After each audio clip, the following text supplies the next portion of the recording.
Good morning student. आज मैं आपसे शेयर करूंगा कि प्रोजेक्ट मैनेजर इंटरव्यू क्वेश्चंस जो मेरा इंटरव्यू हुआ था कि साइट मैनेजर और लाइन मैनेजर दोनों थे, दोनों के साथ में मेरा इंटरव्यू हुआ था। ये बिल्डिंग कंस्ट्रक्शन का प्रोजेक्ट था। ये सिविल प्रोजेक्ट मैनेजर के लिए मैंने इंटरव्यू दिया था। चलो फिर ये स्लाइड हम स्टार्ट करते हैं, देखते हैं इसमें क्या क्या क्वेश्चन हैं। पहला क्वेश्चन जो कॉमन रहता है, इंट्रोड्यूस योरसेल्फ। ये मैंने इससे भी पहले जो दो पार्ट्स डाले हैं इंटरव्यू सीरीज में, उसमें कवर किया है। आप इसमें देख लो। और ये इंट्रोड्यूस योरसेल्फ का आप अच्छी तरह से प्रिपेयर करके रखो, क्योंकि ये बहुत करके ये क्वेश्चन पूछता ही है। आप अच्छी तरह से आपका जो शॉर्ट एंड ब्रीफ जो भी है, आप अच्छा प्रिपेयर करके रखो और उसको प्रैक्टिस करते रहो, क्योंकि ये क्वेश्चन रहता ही है, इंट्रोड्यूस योरसेल्फ। ओके। उसके बाद में उन्होंने पूछा कि जो प्रीवियस साइट था आपका, तो साइट कंसल्टेंट वहाँ पे कौन सा था, और वो कौन से लोगों के साथ में तुमने काम किया था, वो कौन सा कंसल्टेंट था। तो आप बोल सकते हो आपका प्रीवियस साइट में कौन कंसल्टेंट रहा होगा। हमारा तो दारुल हंदसा था यहाँ पर, और नेशनैलिटी वो इजिप्शियंस और इंडियन दो भी मिक्स था। एक्चुअली वो लोग ये क्वेश्चन इसलिए पूछते हैं कि आप कौन से लोगों के साथ आप बैठ के काम कर चुके हैं, आपका एक्सपीरियंस किन किन लोगों के साथ है, इसलिए ये क्वेश्चन पूछा पूछा था उन्होंने। ओके। ये एक जनरल क्वेश्चन है, इसको उतना प्रिपेयर करने का जरूरत नहीं है, सबको भी याद रहता है।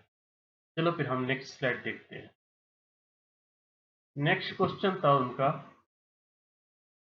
कि अगर प्रोजेक्ट आपका 3 महीना डिले हो रहा है, 3 मंथ्स डिले हो गया, तो आप क्या करोगे। तो अगर पहली चीज, अगर कुछ डिले होता है तो पहले हमको एक अपनी जो साइट पे जो टीम है, टीम मीटिंग करते हैं हम। ओके। और फिर हम उसके बाद में जो भी प्रॉब्लम, डिले का जो भी कॉज है, जो भी प्रॉब्लम है, क्यों डिले हो गया, वो देखते हैं। क्या ये कुछ एक्सटर्नल डिपेंडेंसी है, मतलब कि कोई आपका सप्लायर आपको मटेरियल टाइम पे नहीं दे रहा है, या कोई सब कॉन्ट्रैक्टर टाइम पे काम नहीं कर रहा है, फिनिश नहीं कर रहा है। हाँ। या फिर इंटरनल डिपेंडेंसी है, मतलब कि आपके ही कंपनी के कुछ लोग टाइम पे काम नहीं कर रहे हैं, या फिर आपका जो अपर मैनेजमेंट है वो आपको प्रॉपर मैन पावर नहीं दे रहा है। तो ये चीज़ें आपको देखनी रहती है कि कॉज क्या है डिले का। ओके। और उसके बाद में अकॉर्डिंग टू डेट अपने को सॉल्यूशन निकालना रहता है, पूरा टीम टीम के साथ डिस्कस करके। ओके। और सबसे पहली चीज़ के, आप 3 महीना तक वेट नहीं करते। उन्होंने तो क्वेश्चन में पूछा, जैसा ही आपका डिले होना स्टार्ट हो जाता है, आप उससे पहले ही आप उसके लिए प्रिपेयर रहना चाहिए। ओके। 3 महीना तक आप देखते नहीं रहना चाहिए। ये जनरली उन्होंने क्वेश्चन पूछा था, उसका मैंने आंसर कर दिया। ओके। फिर उन्होंने पूछा कि आपको कुछ ट्रैवल रेस्ट्रिक्शन है क्या, मतलब जो कंट्री रहते हैं वो अलग अलग जगह पे उनका साइट था, तो उसका आपको अपने को तो कुछ नहीं बोलना चाहिए, क्योंकि आपको जब सैलरी दे रहे हैं तो आप किधर भी ट्रैवल करके काम कर सकते हैं, सही है ना। और उनका एक क्वेश्चन, उन्होंने नेक्स्ट क्वेश्चन उन्होंने ये बोला कि साइट पे प्रेशर बहुत रहता है, कंस्ट्रक्शन मतलब प्रेशर रहता है, तो तुम प्रेशर को कैसा देखते हो कंस्ट्रक्शन में, अगर कौन सा भी बिल्डिंग का काम कर रहे हो तो प्रेशर कैसा रहता है साइट का। तो जनरली क्या होता है, जब आप किसी भी साइट पर जाते हो ना, तो इनिशियल टाइम में आप पे ज़्यादा प्रेशर रहता है, क्योंकि आपको साइट का कंडीशन ठीक से मालूम नहीं रहता। हाँ। आपका जो वर्कर रहेगा या इंजीनियर रहेगा वो भी यूज टू नहीं रहेंगे वो साइट से, तो क्या रहता है, वो प्रोग्रेस उतना फास्ट नहीं रहता स्टार्ट में 1 वीक 2 वीक्स में। ओके।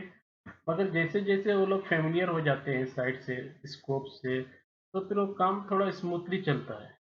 ओके। वो प्रेशर उतना नहीं आता जितना आपके इनिशियल डेज में रहता है। जनरली ऐसा होता है बहुत सारे कंस्ट्रक्शन साइट्स में। एक एक बार हो सकता है कि बीच में भी आपको प्रॉब्लम आ जाए, आपका कंस्ट्रक्शन चल रहा हो, इन बिटवीन भी आपको कुछ रिस्क आ जाए। हाँ। कोई सप्लायर ने डिलीवर नहीं किया, उसकी वजह से डिले हो गया, प्रेशर हो गया है, ये भी होता है, मगर जनरली ऐसा होता है। ओके। चलो फिर नेक्स्ट क्वेश्चन देखते हैं। नेक्स्ट क्वेश्चन उनका था कि आप पहले मेथड ऑफ स्टेटमेंट रेडी करते हो या शॉप ड्राइंग को रेडी करते हो।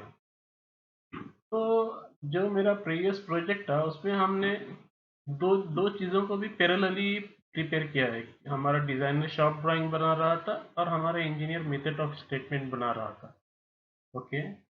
और उसका जवाब मैंने ऐसा भी दे दिया उसको कि मेथड ऑफ स्टेटमेंट हम तब बनाते हैं जब हमारे को अगर पाइप इंस्टॉल करना है साइट पर, तो वो पाइप को इंस्टॉल करने से पहले हमारा method of statement for the pipe installation approve रहना चाहिए। ओके। तो ये जवाब दिया था मैंने। आप देखो, अगर आपको इसका कुछ स्पेसिफिक आंसर मालूम है तो आप कमेंट्स में बता दो। ओके। उनका नेक्स्ट क्वेश्चन था, आप मटेरियल सबमिटल पहले प्रिपेयर करते हैं या शॉप ड्राइंग पहले प्रिपेयर करते हैं।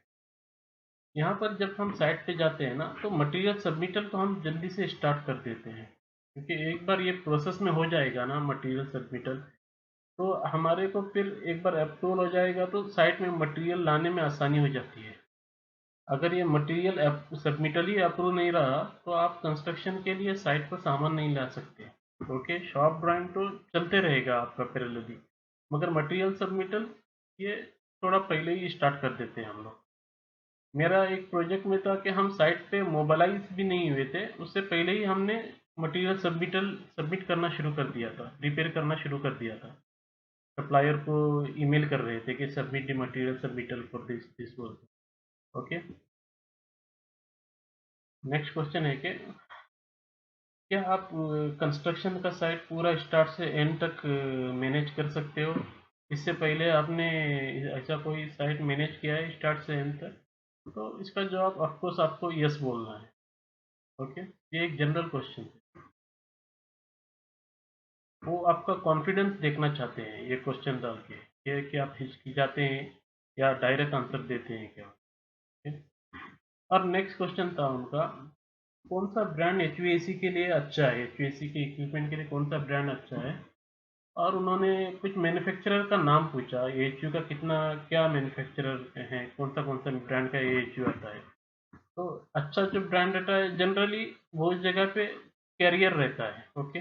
इसके अलावा यॉर्क का भी आ जाता है एएचयू, टी रॉस्टन का आता है, यूरोक्लाइमा, एसकेएम, डाइकिन भी है। ओके। ब्लू स्टार भी है, मित्सुबिशी भी है। ये डिफरेंट ब्रांड है।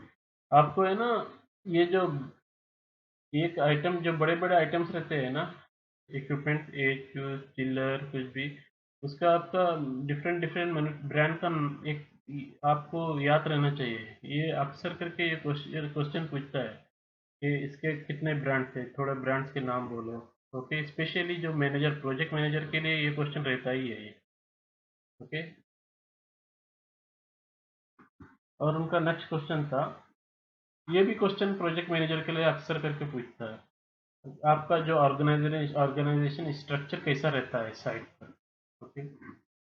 ये जनरली हमारा सीनियर इंजीनियर रहता है, उसके नीचे फिर साइट इंजीनियर रहता है, फिर एक प्लानिंग इंजीनियर रहेगा, क्यूए क्यूसी रहेगा, फिर ड्राफ्टमैन रहेगा, फिर फॉरमैन रहेगा, वर्कर रहेगा, सर्वेयर रहेगा, डॉक्यूमेंट कंट्रोलर रहेगा। ये इतना कॉमन रहता है ये कौन सी भी कंस्ट्रक्शन साइट पे। तो और नेक्स्ट क्वेश्चन उनका ये था, स्प्लिट यूनिट के लिए कौन सा ब्रांड अच्छा रहता है। जनरली हम जो वेंडर लिस्ट रहती है ना, प्रीफर वेंडर लिस्ट, उसमें से हम लोग सस्ता वाला ही लेते हैं। जब खरीदना रहेगा तो हर कोई सस्ता ही लेगा, जो सस्ता रहेगा और जो स्पेसिफिकेशन को फिल करता होगा, प्रोजेक्ट रिक्वायरमेंट को फिल करे, एज वेल एज वो चीप भी रहे। तो ये वो हिसाब से हम लोग लेते हैं। उनका नेक्स्ट क्वेश्चन था कि आईएफसी ड्राइंग शॉप ड्राइंग से डिफरेंट आ गया, वो ऐसा क्यों हो गया। जनरली हम साइट पर शॉप ड्राइंग के साथ शॉप ड्राइंग को देखते हुए हम आईएफसी ड्राइंग बनाते हैं। ओके। मगर अगर उसमें कुछ शॉप आईएफसी ड्राइंग जो सिमिलर नहीं रहा शॉप ड्राइंग से, कुछ डिज़ाइन कुछ अलग हो गया या कुछ वॉल कुछ मिस हो गया, तो उसका रीज़न क्या है। उसका रीज़न ये है कि आरएफआई आरएफआई भी हमको देखना रहता है, सिर्फ शॉप ड्राइंग नहीं। एक एक बार बीच में हम लोग आरएफआई रेस कर देते हैं कुछ पर्टिकुलर आइटम के लिए, कुछ हमारे को लगा कि वो कुछ एक्स्ट्रा आ गया ड्राइंग में, या कुछ नोट्स रहेगा, कुछ इश्यू रहेगा, तो हम रेस करते हैं आरएफआई और डिज़ाइन कंसल्टेंट उसका रिप्लाई दे देता है। ज़रूरी नहीं है कि वो हर एक RFI आप डायरेक्ट ड्राइंग में ही डालें। ओके, तो जब भी आप IFC बना रहे हो तो आपको शॉप ड्राइंग भी देखना है एज वेल एज RFI भी देखना है। ये दोनों को देखकर आपको IFC ड्राइंग बनाना है। ओके, नेक्स्ट क्वेश्चन था कि अगर आपका 4 साल का प्रोजेक्ट है और क्लाइंट बोलता है कि मेरे को 2 साल में ये फिनिश करके देना चाहिए, तो आप क्या करोगे? जब ऐसा आ जाता है तो आपने को सबसे पहले तो मैन पावर ज़्यादा डालना पड़ेगा। अगर आप 4 टीम डाल रहे हो तो आपको 8 टीम डालनी पड़ेगी वो काम करने के लिए, सही है ना? एज वेल एज आप सिर्फ जितना दिल में आया उतना मैन पावर नहीं डाल सकते। आपको वो बट कॉस्ट भी देखना रहता है। कहीं पे आप ओवर बजट हो गए तो फिर मुश्किल हो जाएगा। समझ गए ना? आपको मैन पावर डालना है मगर एज वेल एज आपको कॉस्ट भी देखना पड़ेगा। ओके, और इनका नेक्स्ट क्वेश्चन था कि जब बिल्डिंग कंस्ट्रक्शन करते हैं ना तो क्या क्या स्टेप्स रहता है, कैसा होता है? तो ये एक जनरल क्वेश्चन है, आप इसको गूगल में जाके देखो तो आपको पता चल जाएगा। ये पहले एक सर्वेइंग होता है, फिर एक्सक्यूवेशन होता है, फिर PCC होता है, हम्म, फिर आपका रीइंफोर्समेंट होता है, फिर ये शटरिंग लगाते हैं, हाँ, फिर कॉन्क्रीटिंग होता है। एक जनरल क्वेश्चन है, आप जाके वेबसाइट में देख लो इसको। और नेक्स्ट क्वेश्चन था कि जब भी आपको कोई नया प्रोजेक्ट मिलता है तो आप सबसे पहले करते क्या हो? जब भी कोई प्रोजेक्ट मिलता है सबसे पहले हमारे को ज़रूरत है कि प्लानिंग करनी पड़ती है कि उसका कैसा कैसा हम लोग एग्जीक्यूशन करेंगे, उसका डॉक्यूमेंट कैसा देंगे, मटेरियल कैसा लेकर आएंगे साइट पर, मैन पावर कैसा लगाएंगे।